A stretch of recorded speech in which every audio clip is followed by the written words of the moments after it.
喺今集開始之前，希望睇緊呢條片嘅朋友，如果你中意今集嘅內容，希望你訂閱我哋頻道同按個 like 以作對我哋嘅支持。今日整咩好呢？我哋就繼續整麵包啦。上次就同大家做咗 scrambled egg toast 啦，炒蛋多士。今次就同大家做一個三文魚多士。今集三文魚牛油果多士。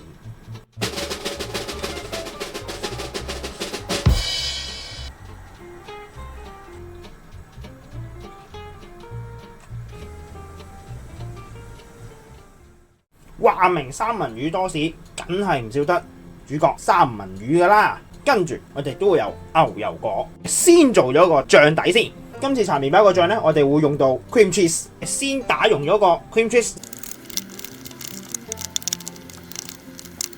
一軟晒啦。跟住我哋會有忌廉，先落一半，再落埋剩低嘅忌廉。呢個程度差唔多噶。如果喜歡再削身啲嘅朋友呢，你哋可以再落多少少 cream 嘅。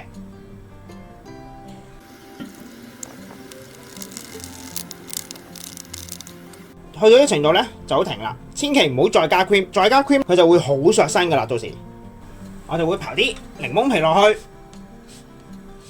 然後加半個檸檬汁。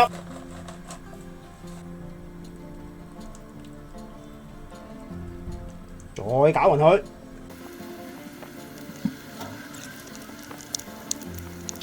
有少少雕草嘅，但係我哋會先切碎佢先，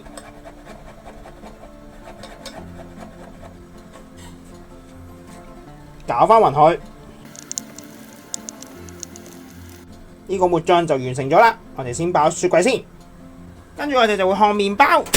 今次我哋會白鑊烘嘅，點解呢？因為今次我哋係會有個抹醬。為免影響到個 cream cheese 醬嘅味道呢，我哋就唔會落牛油或者落油去烘麵包嘅，我哋就會白鑊烘脆佢。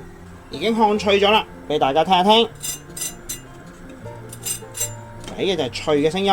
咁如果唔脆嘅聲係咩啊？係冇聲咯。或者你用手摸，係會感覺到表面係硬咗，但係入邊仲係軟熟嘅。咁我哋呢個時候就可以攞翻佢出嚟噶啦。烘脆咗之後，我哋就可以搽我哋嘅抹醬，搽勻個面就可以噶啦。呢個時候，我哋會開牛油果。可能會有人問啦，咁點解牛油果我哋唔一早開定啊？咁咪好嘥時間咯。如果喺餐廳做法呢，我哋係會一早開定晒，但係我哋會浸酸水，浸住檸檬水啊，浸得太耐呢，都會有少少味道影響嘅。同埋屋企係唔會咁得閒開到個酸水噶嘛，所以我會留到去最後先至開嘅，咁就唔使驚佢變黑啊。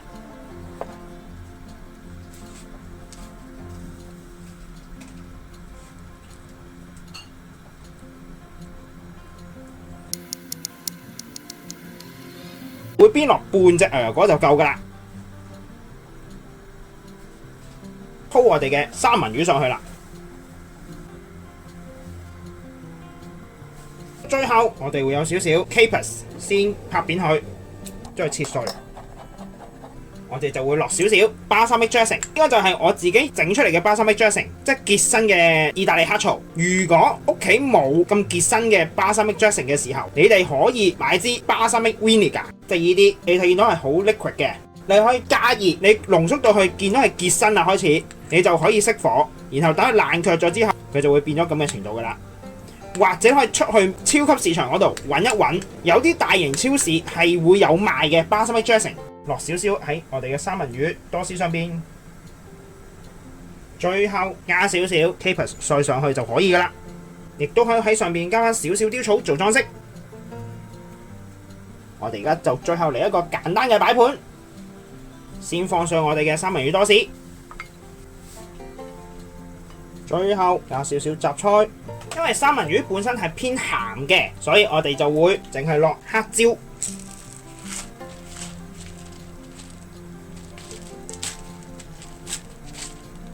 上去再 fresh 啲嘅，最後喺上邊刨多少少檸檬皮。咁呢個簡易嘅早餐三文魚牛油果多士亦都完成咗啦。咁希望大家中呢，我哋下集再見，拜拜。今集亦都差唔多啦，多謝各位收睇。